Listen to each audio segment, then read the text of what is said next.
This episode of Greenhouse Grower to Grower is brought to you by Profile Growing Solutions.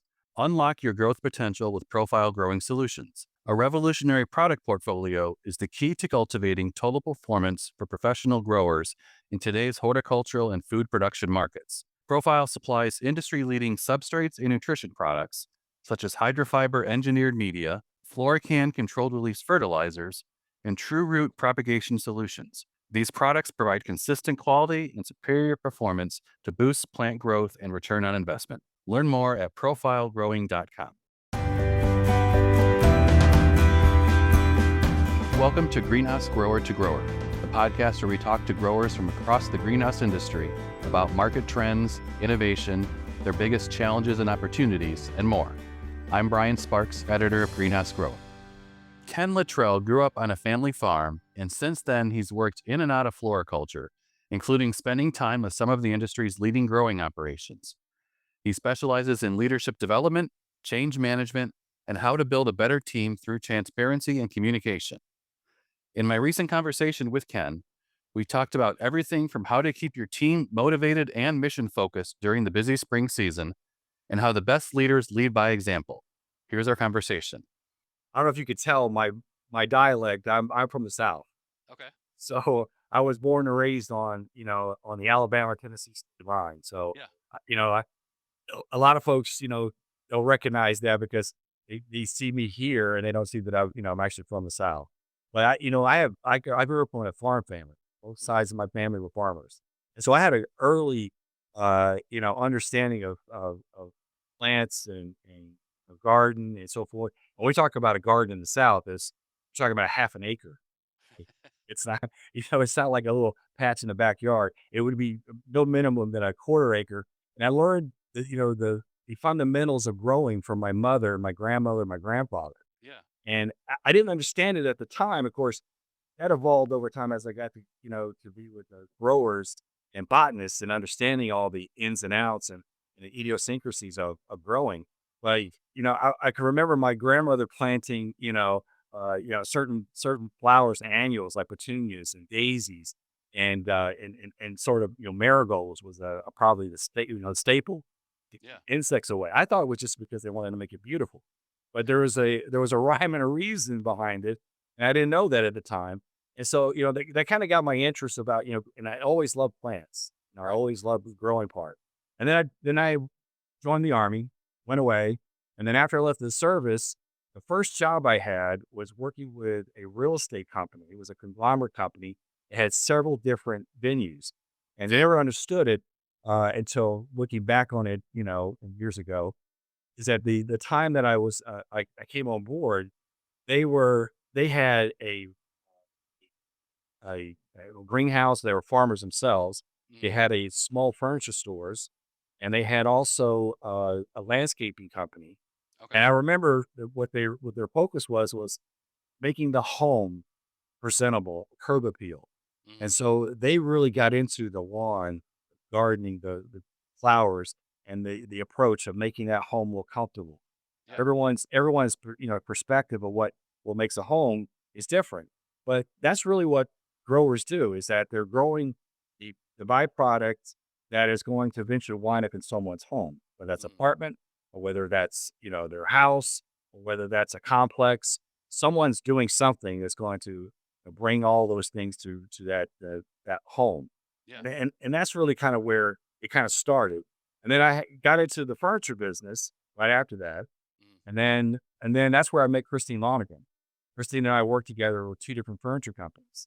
Okay. And so when the furniture industry kind of went on a spiral downward, decline, she called me up and said, "Look, I have a new venture. I've been working with this company called Garden State Growers." And I said, "Oh, I got to go back to farming again." She goes, "No, no, it's not like that." He says, "It's totally different."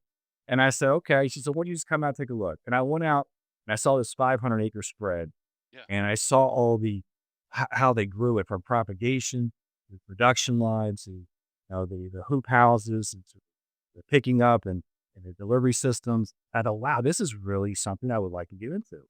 Yeah. And now initially, I was given the opportunity to come on board just to be an account manager. Mhm. because I wanted to kind of slow down from the leadership and all the responsibilities and managerial responsibilities I had before. Yeah. And so I wanted to just to kind of, and it was great. Oh my gosh. I came in February. It's just before the Valentine's Day. I would go see the Ace Hardwares of the world, the Stop and Shops of the world, and all the grocery stores in between. And it was really enjoyable. Of course, I didn't see all the hustle and bustle and the organized chaos going back at the greenhouse. You know, I was out there dealing with the people, and I thought, oh, this is I could get into this. She's talking about this is hectic. This is not hectic. This is this. And then that quickly changed. And then one of the things I recognize is that going back, I could see the all the stress and the strain that was going on. I said, well, I didn't realize how difficult this was. And as we started ramping up, and unfortunately and fortunately, things changed. And within that 2-month period of time, we lost our general manager and our operations director of the facility just before Mother's Day. Mm, I'm like, oh my goodness. yeah. Yeah. And so I was asked by Roy to step up into those roles. I said, I don't know if I could do this. And I'm telling you, I was Mm, completely lost. But because of the leadership background that I had, I was able to step in and to, at least give some direction. But it was like it was a whirlwind. Oh my goodness. It was like, a hurricane and a tornado and a typhoon coming all together at once. And I thought, how am I going to get through this? And it was like 24/7 focused on getting the plants, picked up, getting it delivered, getting to the customer. And, obviously it's easier when you're outside looking in, right. selling and reading the customer. But when you're trying to get that finished product from the time of what it looks like in the hoop or in the greenhouse onto the rack and off the rack into the customer's hands is something else. And that doesn't always, that it doesn't always plan out that way. Yeah. And so I think, looking back, all the things that I've learned from the real estate industry, the furniture industry, and then going into that helped me understand how systems and leadership play a big role. And I sent that, little article that I created. It really was one that I kind of gathered information over the years and gleaned a lot from a lot of mentors. It's helped me give me direction. And that started with how relationships defined our leadership, how we interact with each other. So that's what I started working on. And we were doing so many things wrong in the greenhouse. It really kind of misdirected me on, what my role was and what my responsibilities were. But when it was able to slow down when we got into the summer and the fall, then I started realizing, wow, this is something that could really, we could take off. Yeah. And, I think for the most part, if it weren't for, getting involved with the Walmart team and the Home Depot team, learning from Abe Van Wingerton, learning from Brian Lloyd from Olson's, learning from Jack Shimmerhorn from Kalamazoo, learning Yeah. you know, uh, from Sean Schoenhoven, who went from Kalamazoo to uh, to Vetrolina. And then also my good buddy Jason Lazenby from Young Plant Farmers down in Alabama. Mhm. They helped guide me through this complex ordeal to understand how this industry works. And one of the things I learned quickly is that a lot of people don't share a lot of information with each other. Not from the beginning, especially when you're in competition, when you're trying to, and I think the Walmart program that we started back then helped us kind of come together as an industry Mhm. and to help each other.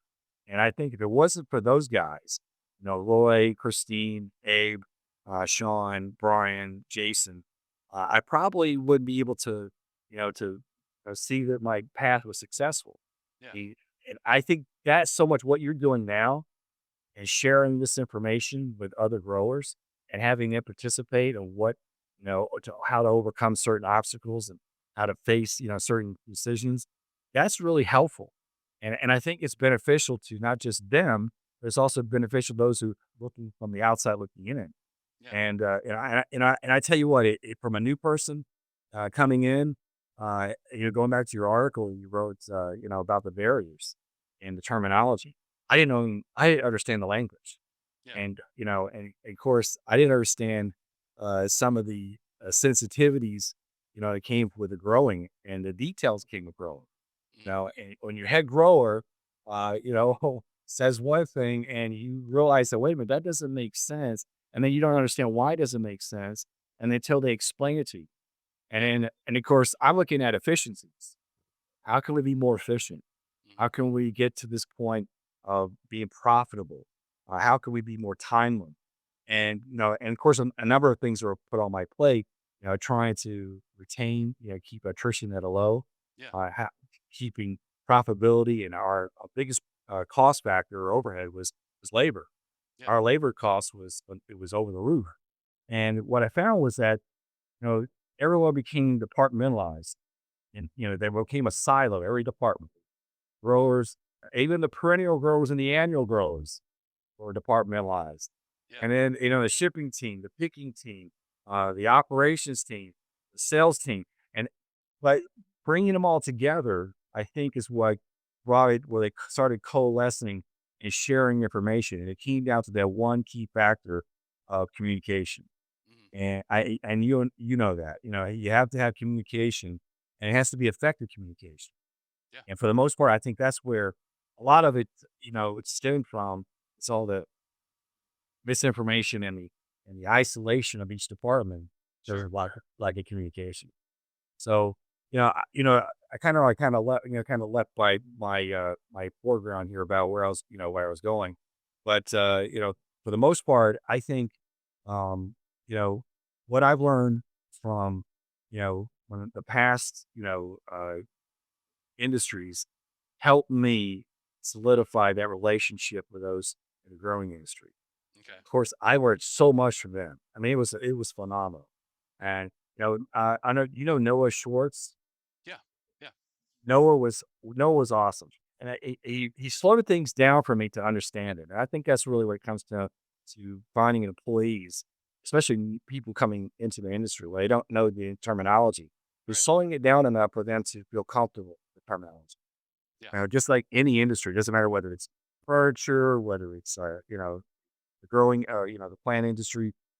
People have a tendency to kind of, you know, uh, ostracize the new guy or the new people because they don't trust them yet, or they don't know who they are yet, or they haven't identified with that person. And I think that that's what Christy had overcome that in the beginning.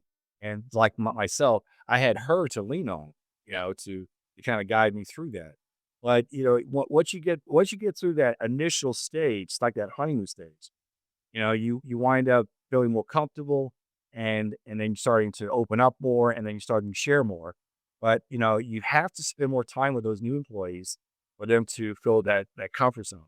If you start talking over their head, you're not going to be able to build that relationship. Yeah. Well, and it's interesting, I always like hearing about, folks who are coming into this industry from other markets and talking about what they've learned from this because it's so easy in this industry to kind of live in the bubble of horticulture and floriculture. And while that's great to, to talk to and communicate and learn from your peers, there's just as much value in stepping outside of our industry and seeing, hey, this is how things are done in these markets. Is there something there that can apply here to what we're doing today? So I think that's really interesting bringing some of those perspectives that you're able to bring to this industry then. Yeah, yeah, and the one thing that I can take away from this, and then some of the key moments were the most difficult ones. We learn more from our mistakes and our failures, Yeah. and we learn from the successes. I mean, we had success, but the things that the moments in time, those crossroads of failing, is the ones I remember most. Mm. Now, I remember because when I got thrown into that position in the operations part, I was blind to all that was going on, Yeah. and so my focus was on trimming the fat, focusing on the labor, and what I didn't realize is that I was shortening the time or lengthening the time of growth here. I didn't understand that. I Mm. didn't understand that once something goes through production, that there's a POP, a POS, or type of branding pot that goes in. It takes time, Yeah. and come to realize that every time you touch that pot, it costs 27 cents. Yeah. Of course, I'm sure it's gone up since the last 7 years, but at that particular time, it was 27 cents. And so in order to maximize energy and being cost effective, when they're first growing, you have to bring them together, close together. They're growing, and then they start to grow. Then you got to separate them. I'm like, I said, wait a minute, you got to touch it again. Yeah. And then, of course, I didn't understand that process, and so going through it, and so once they started opening up and sharing with me all the details, then I started to comprehend. Oh wow, now I see why you need this time limit. But they needed to see too, from my perspective, is that you got this growing week, you got this production week, the set down time, and then the spacing time, and all these other, different parts of growing. Yeah. But there's that lag time. That's that space. We're paying people to basically just kind of clean up and do nothing. How can we share that labor with another department? Yeah. How can we use that labor and be more cost effective instead of, hey, let's share that with the ground cover guys Yeah. or the annual guys or the guys out in the field. How can we do that differently? And we started communicating more and having these morning huddles. And we had these 15-minute morning huddles and sharing their most important task of the day, Mhm. the most challenged task of the day, and then how can we come together to help each other? Okay. And by the second year, we saved over $700,000 labor cost Okay. and brought our attrition rate from 30, I think it was 37%, down to like 16%. Okay. And that's a huge difference. And we retained all those people that had the knowledge and all the experience. They wanted to stay and keep going. Yeah. And what was different? It was about communication. People didn't feel valued. Mhm. They feel needed. And I think that goes back. But I think there's a difference and a disconnect between, you know, what people realize in the real world and what goes on in a greenhouse. You get lost in translation because your your window is like 4 months. Mhm. You're taking an annual income and you're truncating it down to 4 months. Yep. And so if you go into the corporate world and you say, what's the honeymoon period of a new employee? Well, it's normally 6 months. Now they decide whether or not they want to stay or whether they want to go. Yeah. The initial part is that am I buying into the philosophy and the ideology of this company? Do I like the leadership? Do I like who I'm working for? Do I like the job that I'm doing? Usually in that 6 month period of time, you determine that. You think, Mhm. God, this is what I'm doing. In the growing world, now you're down to like 30 days to 45 days. Yep. Whether or Exactly. not what you want is that because you don't have the 12-month period of time. It's now 4 months. Yeah. And that rotation can be very quickly. And it's exhausting, it's time consuming, and it's costly when you have to keep recycling people in over and over again. And I think for the most part, one of your bullet points that you brought up is that what can you do differently to help as a leader and to retain people? It's really just identifying with them. What's their motivation? Why are they Yeah. here? Now, everyone has a different motivation. I mean, the common denominator is money, but why they want the money? Is it a stepping stone to the next career path? Is Yeah. it that they want to pursue this as their own career path? Or do they want to go to school? Are they trying to help out sustain an income? Or what is it your motivation? And once you find out what the motivation is and you start to identify with an individual, and you make a connection. And the connection with a new employee is priceless. Because once you connect with them and they start to identify with you as their leader, they will follow you. They're not following the company, they're following the leader. Yeah. And where you take them is that you're adding value to them. One of the big things we talked about, and I think you brought that up, is about continued education. You know, what are you doing to invest in them? Are you giving them more information? Are you investing in their knowledge of the product? And I think even spending time with, because when you have a head grower, in the middle of the season, they're hard to get to. I mean, because they got so many things going on. They're trying to deal with all the different, subcategory growers and all the different idiosyncrasies. And of course, they got the owner and they got the salespeople, from all different directions and trying to get planned out everything. But I think even that a small moment, even if it's just a 5-minute briefing with the head grower, to give them some tidbits of what goes on in the greenhouse. Yep. Doesn't have to be a full tour, but it could be just a tidbit. And then when you identify, oh, that's what it takes, because it gets lost in translation from the grower to the salesperson to the client to the customer. Yeah. And the customer doesn't realize how long it took to grow that petunia. They didn't realize, all the different things that it took to bring it from propagation, to setting it down, to spacing it, to bringing it to the shipping yard, and to bring. They just said, "All right, it's the color I want, or it's the color I don't want. It's the size I want, or the variety I want." But it's not, identified to them what it took to get in there. Where the grower, whether they're the annual grower, the perennial grower, uh, it's like their baby. What do you mean? You're not watering this, what do you mean? And you don't appreciate the, how it goes, because they don't understand it. But I think bringing the sales team and those who are in contact with the customer needs to, translate that information from the grower so they understand it. Of course, they don't need to give them a botanist lesson, but giving them tidbits of what it takes. And, for example, what shade? Why is it shade? Why is this a sun plant? Why is this a plant that's a deer resistant or it's a drought resistant? Uh, you know, Everything has a relevance. Of course, you got some very well educated customers that know a lot about More than ever today. Yeah. yeah, absolutely, especially with the internet, it's more accessible than anywhere. But but for the most part, customers want interaction. They want to talk about their garden. They want to talk about their house. They want to talk about where it's going.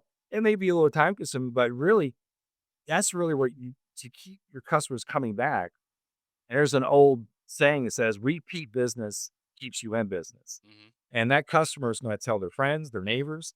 And what better advertisement to have your plants growing in their yard and they're talking about where they got them and who helped them. And Yeah. that's where I want to go.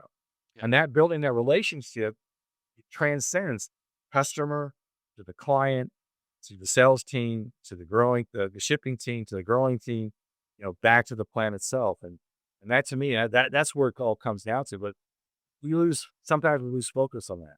I think it's a good idea for the growers even to go out to the store Yeah. and absolutely spend time with the consumer, even if it's just a half a day. You go out and to interact with them and share with them all the different things.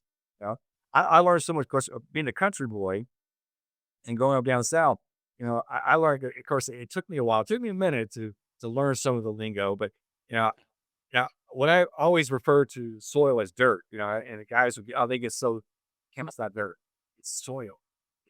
It's let me show you why it's soil. And I didn't understand, all the compost and all the things that came into it. And, I said, oh, well, that's what that is. Okay. I was wondering why it was light and it wasn't heavy like dirt. I mean, what kind of dirt is this? But when you start to, you don't know what you don't know, and then they start Right. to share with you, then you start to learn, oh, I understand that. And why it's important not to water the foliage, but to water the soil Mm. instead of, because you don't get the water into the container. And so the roots is what makes it grow. And if it doesn't get the water, then obviously it doesn't work. Yeah. So, all these little things, make a difference. But sometimes, because you know so much and you think everyone else should know the same thing you do, it you can't understand why they don't understand. Yeah. And that's really where you have to slow it down. And I think the leader needs to slow it down or new employee, even so they can translate that to the customer. Yeah. You know, right? And I think that's so important. I want to go back to one of the points you made a little while ago. You were talking about, you know, retaining employees and then motivating them. And a lot of and what one of these you said was, money is one of the main things, and that's true. But more often we hear about so many other things when you're recruiting new people to your team is what are some of the benefits you provide? What's your company value system like? And there was a great panel discussion at Cultivate this past year where they talked about that topic.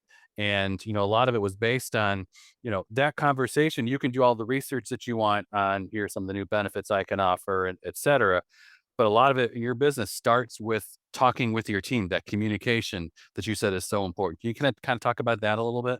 Yeah, the one thing I think is that everyone has a different motivation. I mean, and of course, that motivation could be recognition, Mm, but you have to be careful with recognition because not everybody gets to be recognized the same way. Some people like, to be recognized in a group. yeah, Yeah, break. They want to be recognized. They want to be acknowledged in a group. Some people don't like that.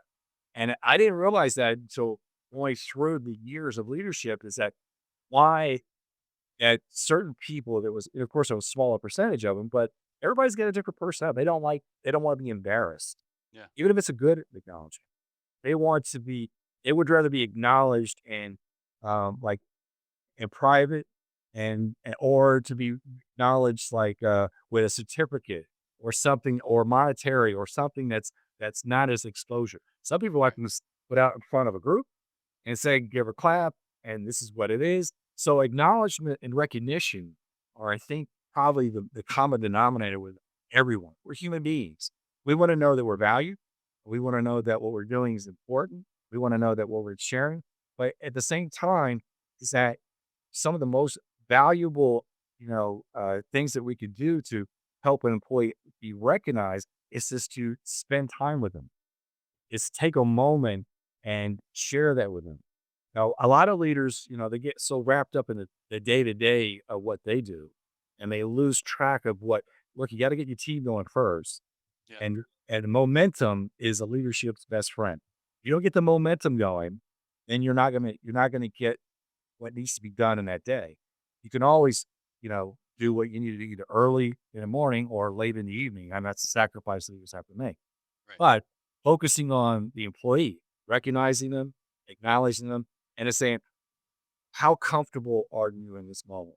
Where are you at right now? Tell me a little bit about it. And getting them to reciprocate what's going on with them and then how important that is to what they're trying to achieve. And of course, their motivation is driven on whatever what brought them there. Like I said, monetarily, it could be for any reason. Some people are doing it to sustain an income that they already had, yeah, or to supplement an income, or to help someone else, or just they get retired and they want to do something, but getting recognized and getting paid to do it is also a positive thing as well. yeah. I think the greatest thing is just spending that time to see that what value they can add to other people. The key to optimizing your plant's performance starts with consistent, efficient substrates. Hydrofiber from Profile Growing Solutions is a highly engineered media that helps provide better growing across a wide variety of crops. The fibers easily blend with other mixed components and help to provide optimum airspace and maximum water efficiency so your plants can achieve maximum success.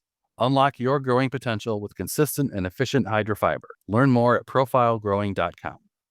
And what I realized is that when you can take an employee that's got a profound knowledge of something and get them partnered with someone else, and they start sharing that information with each other, Yeah, sort of mentor mentee, then they start building that camaraderie with one another, and that's where the team building starts to come in.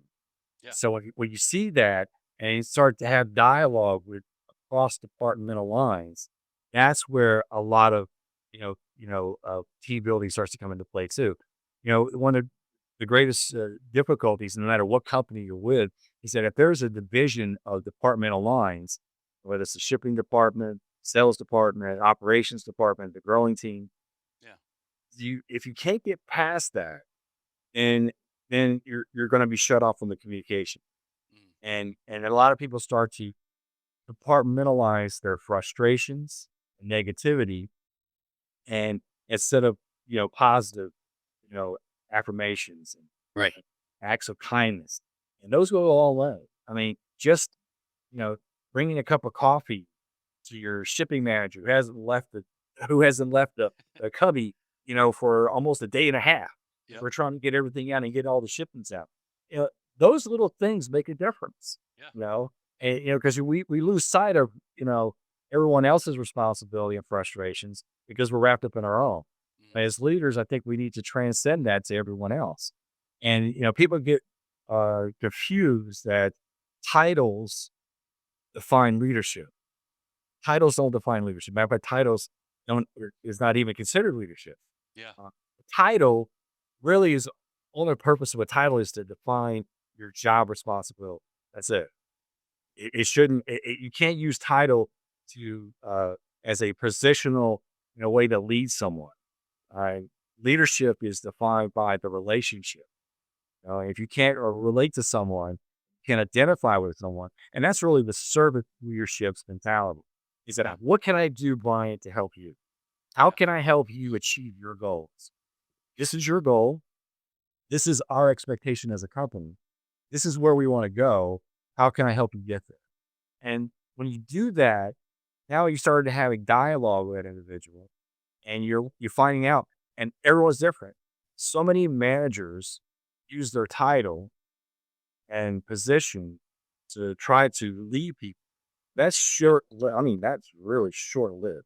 You can force people to be things based upon position, but they're not going to respect it, and they're not going to, you know, have a positive outlook on where they're going or where the company's at.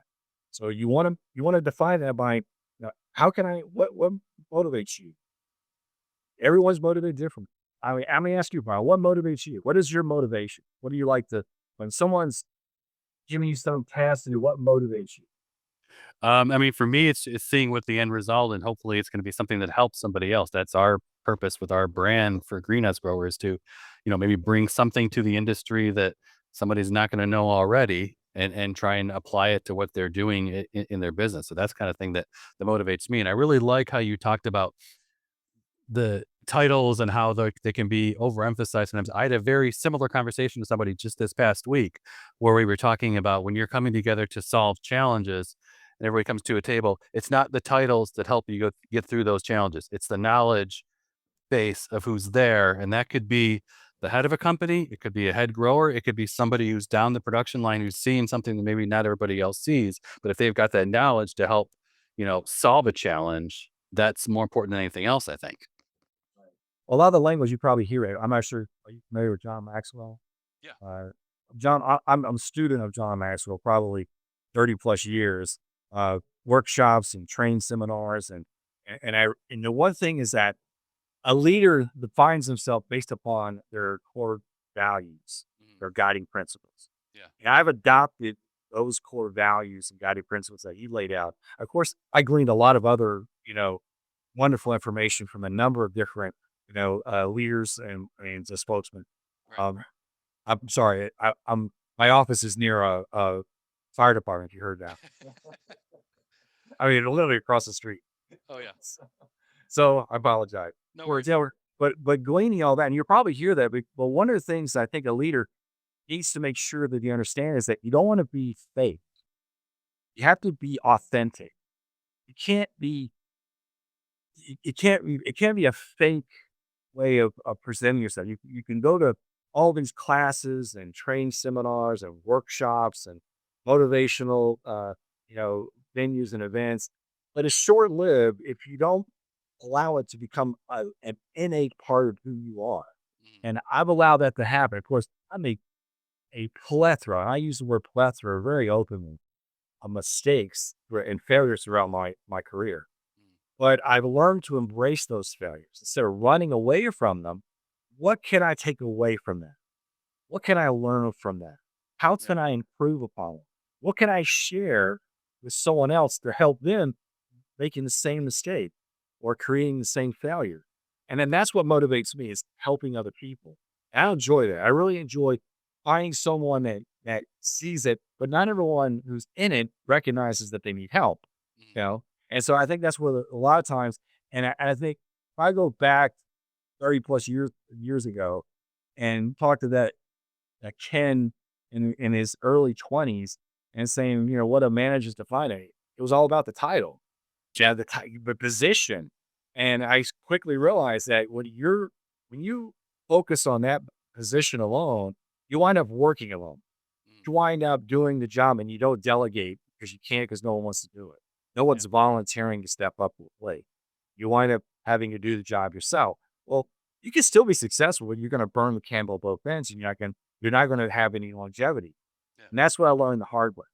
I learned the hard way that you got to invest in people. You got to spend the time to find out the key factors in the inner circle.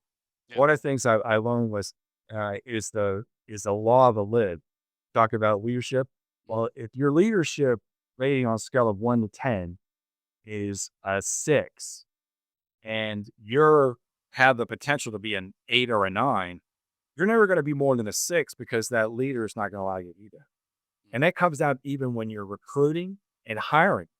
Your leaders that have that positional mentality usually are kind of like insecure about themselves or threatened by other people. Because I felt that's what I felt. I mean, I Yeah. was threatened by someone else's success or threatened by someone else's knowledge or threatened by someone else's intellect. Uh, but what I soon realized, if I'm going to be a good leader, of course, this didn't happen overnight, Brian. This is years of going through the trials and tribulations to get to this point. Is Yeah. that once you get to that epiphany, oh my goodness, I need to surround myself with people that do this better than I do. And if I find the people that can do this part better than I do, and that's one thing that I realized. I realized my greatest talent, and I'm proud of this. My greatest talent is finding the talent in other people. I'm like, Mm. I see that. That guy's Yeah. good at this. Let me get that guy. Yeah. Because that's why I said, wow, this guy is really good at this one, or this young lady's really good at that. Let's get them on our team because they can help us build that. Yeah. But when you start working together, bringing them up, and you're behind them, pushing them up the ladder instead of being up the ladder yourself and then pulling them up, it's easier pushing than it is to pull. And Mm. you're pushing when you're going up the ladder by yourself. There's everybody behind you, and whether they follow you or not, it's, deciding upon whether they see you as a leader or not. Yeah. But if you're pulling them and pushing them up and helping them up and bringing them up with you, now you elevate them, you're elevating yourself. And I think that's the biggest challenge that most of us have is that we allow people in their title to dictate the direction. And some of the things of course, I always like to be part of the recruiting process and the hiring process because if you put someone who is focused on title in the interview, you may lose a good candidate because they may be intimidated by the individual, and they'll never get to the second part of becoming an employee. Yeah. And I learned that, like, oh wow, that guy was a great candidate. What happened? Oh, he wasn't good at this, or he wasn't good at that, or she don't. I'm like, And I would call the HR person, just bring that guy back there. Let's Yeah. still talk to them one more time. Let's just get a second view. And usually when you come back, you see it from, oh, and now I understand. Yeah. And that really makes a difference. But is the person who has a positional or title mentality, a bad employee? No, they're not. They just misunderstood or they misunderstand their directive. This is a person ready to be grown to be a leader. Yeah.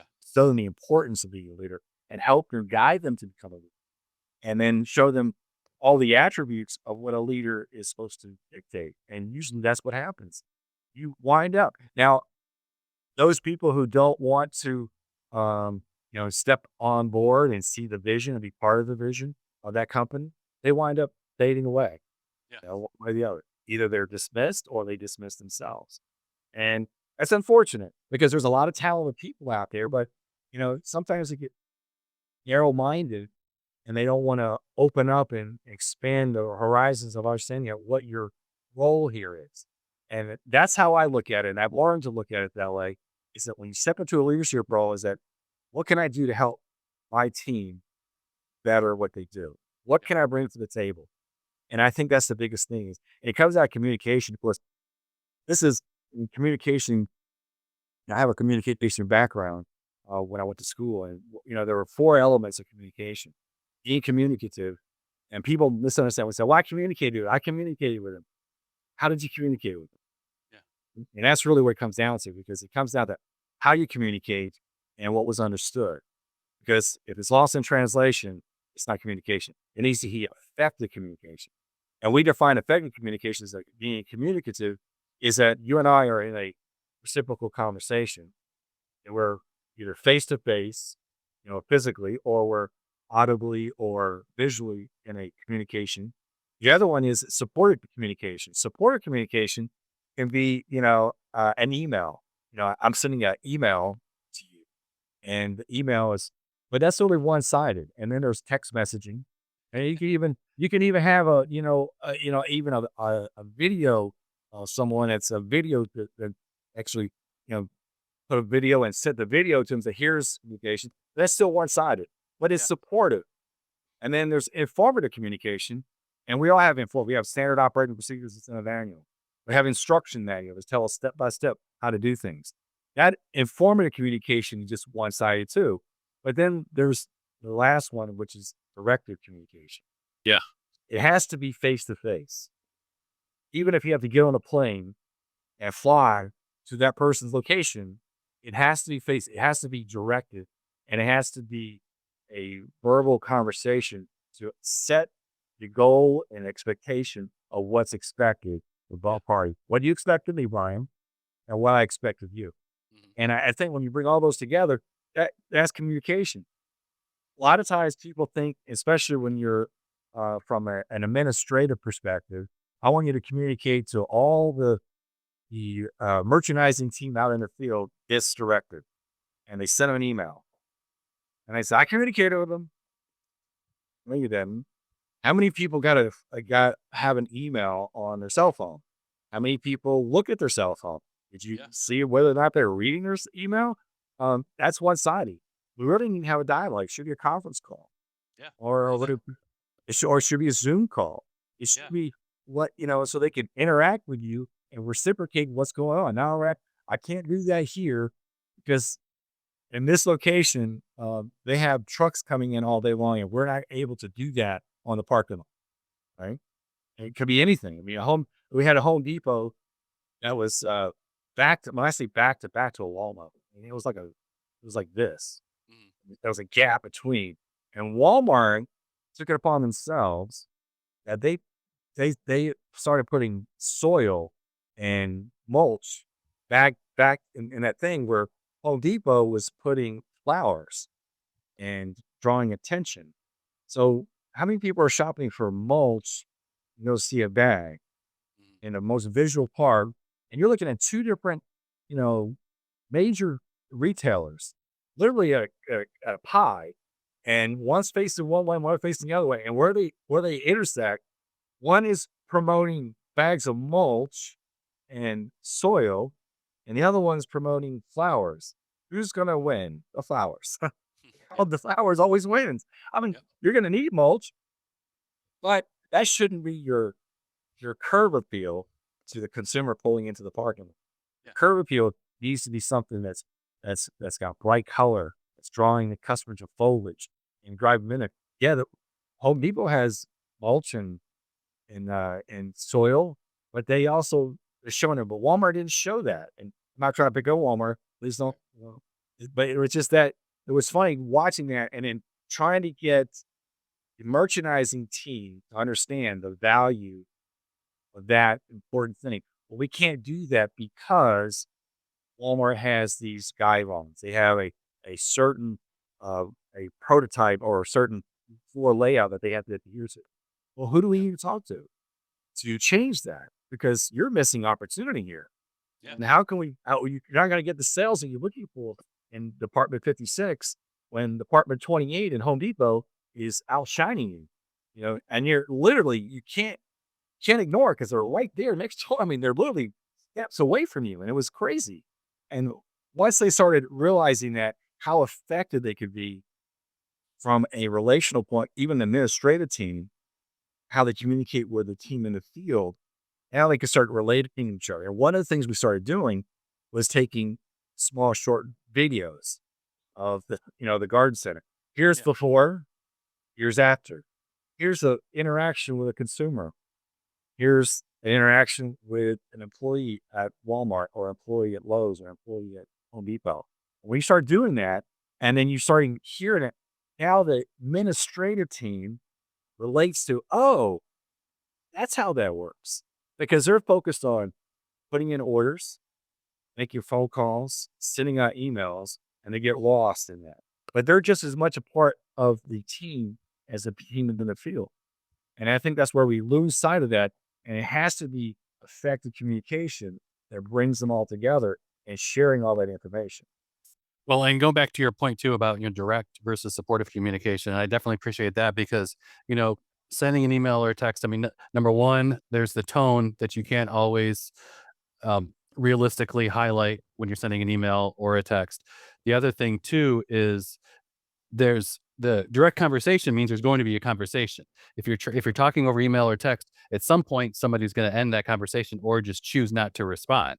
And then where does the communication go there if you've lost the response there? So I can definitely appreciate that.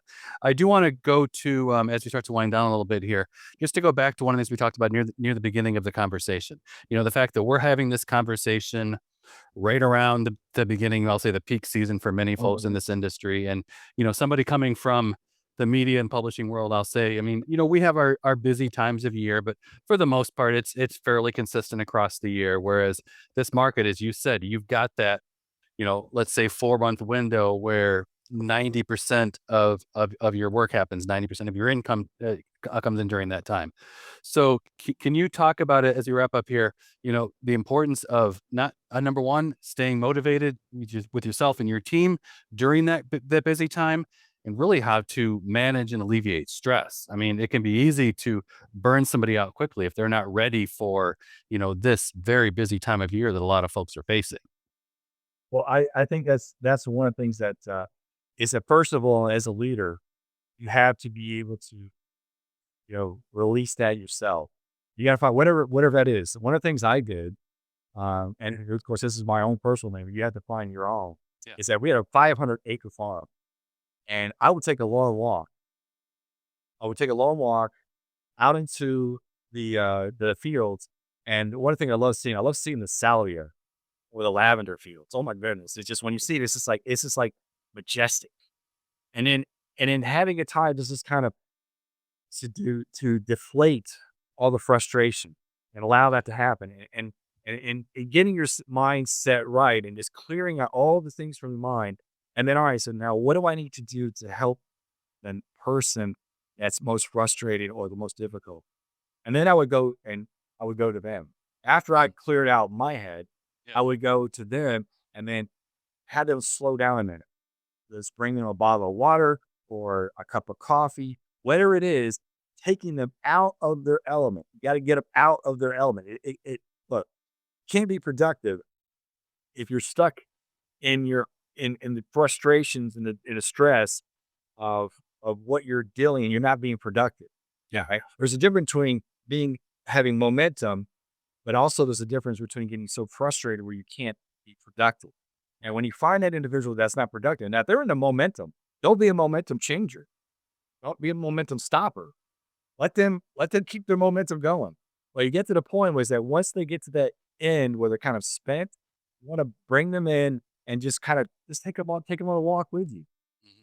I would do that I had one particular grower that had a somewhat short fuse, and he would lash out verbally, but I knew it was hard. And then he'd be asking for forgiveness, on the next 10. But then I realized what it was is that the stress and the strain. So I would take you for a little walk. We'd go for a walk, and I would walk it could have been it was me and mom season, whatever it was. We were walking the fields, and then having just talk about nothing to this kind of just deflate whatever it is. And usually what happens is that when you have someone like that, they tell you all their woes. It could be family woes, it could be work woes, whatever the woes are. And then once they release it, it's like that hot air balloon. And they're not frustrated. You have to allow people to vent. And I think being receptive of that venting, but you got to be prepared for it because as a leader, you're going to get hit from all sides, and it's exhausting, Brian. Yeah. I mean, it's truly exhausting being hit from all sides when you're the center of everyone in direction. Like, you gotta be mindful. Once you get your mindset and you're clear and well, you're always gonna be stressed because you're always looking for a timeline. Yeah. But you gotta take that moment to help them, let them deflate and let them vent so they can get to that point as well. And once you do that, guess what? It starts to transcend downward. The leader of that department takes it to their team, and same thing goes down. You got to take people where it's at. One of the things I loved about Roy Van Howell is that even though he's the owner, and he had a certain reverence when he walked in. Because have you met Roy? Yeah. Oh, yeah. Roy's he's not a short guy. He's kind of he's got a little height on him. So it can be a little intimidating, but once you talk and he's not one person that's very talkative. So he has sometimes a short, conversations and he goes on. I'm the talkative one. So I always helped him with that. But but he can be intimidating. But one of the things that he did, which speaks volumes, is that he rolled up his sleeves and he got in there with you. Yeah. I mean, I remember midnight, Brian, this guy pulling racks into what we'll call the barn to line out the stage to get onto the truck. Get him on the truck. Dude he would wear you out because he would work just as hard as anyone else that was up on that team on the Yeah. shipping crew. And you got to do that. And if you're not willing to do that, I remember I said, "Oh my gosh, let me go out here. I'm going to learn how to space, these plants." One of the things that, uh, some of the vining plants that kind of grow, if you once you have them close together, they get to that certain point. But once they start to grow, you got to kind of let them, you got to space them out. Yeah. And I remember going out there and spacing them out. And I'm thinking, "Oh my gosh, do one hoop spacing them out, you're wore out. These guys do it all day long." And I'm like, how am I going to do this? I can't show weakness. I got to show that I'm strong. I Yeah. thought dying, but we're showing that you're in there with them, doing it makes a big difference.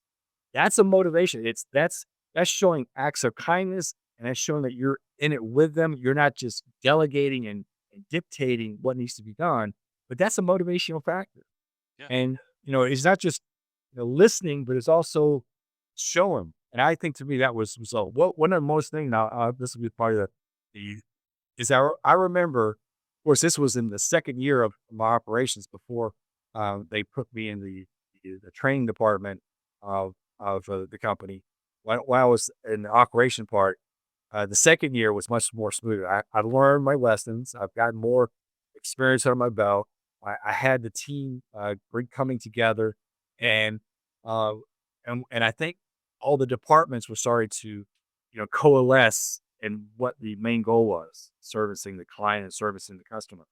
And I remember, we were staging all the racks out. We have petunias. I mean, these guys picking petunias out, the hanging baskets. I mean, they're whacking them out and they're lining them up as fast as we could get them into the barn and stage Yeah. them to go on the truck. And then we have a parking pad out front. Well, lo and behold, a storm, a dark cloud, a storm starts to come in. And I said, "Oh no, it's going to rain." And I mean, it was like that shower. When showers hit petunias, the finished product doesn't look so. I mean, it's not going to kill them, but it doesn't look good when you're trying to deliver a mushy petunia Oh, to yeah. the consumer.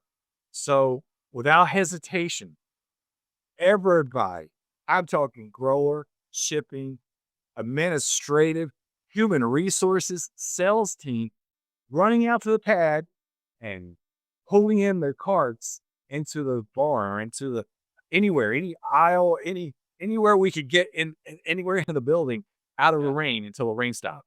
I thought that was chaos that just happened, but that was organized chaos. Yeah. That was teamwork. And it wasn't like, "Hey, come and help us. We need your help." It was like, "It's raining. Petunias are going to get mushy. We can't have that. Let's Right. go." Yeah. And I thought, wow, you got administrative person out here pulling. Of course, it took two of them maybe to pull one cart, but that's okay. They were helping. Yeah. And that's really where it comes down to, because we all had the same goal. Yeah. And that's really, that to me is like, wow, this is the team now. We could say that. I mean, I wish we didn't have the rain, but Yeah. hey, if it took something tragic to happen to create a team, hey, let's make it happen. Well, and there's no better way, I think, to get everybody vested in the bottom line of the company when you're going to literally save the crop and save the company's bottom line for that year. So the fact that you get people to step up then is great. Um, yeah. Ken, this has been a great conversation, and I really appreciate your insights for all this. As we said, many times, this is a busy time of year for a lot of folks in this market. Yes. It's easy to get stressed out. It's easy to kind of lose sight of the bigger picture for your company when you get lost in the day to day. But some of the points that you brought up here were critical to finding success at this time of year. So I really appreciate your insights. Well, I appreciate you having me on, Brian. It's really been a pleasure. I could talk, as you know, I could talk about this stuff all day long. I really enjoy watching other people succeed, especially when you see that all the value that you've added to them and the value that they've added to others, has come together as a team. That's, to me, that's the greatest payoff. Thanks for joining us. You can learn more at greenhousegrower.com. Please subscribe to this podcast wherever you listen, and please leave us a rating, as it helps other podcast listeners find the show.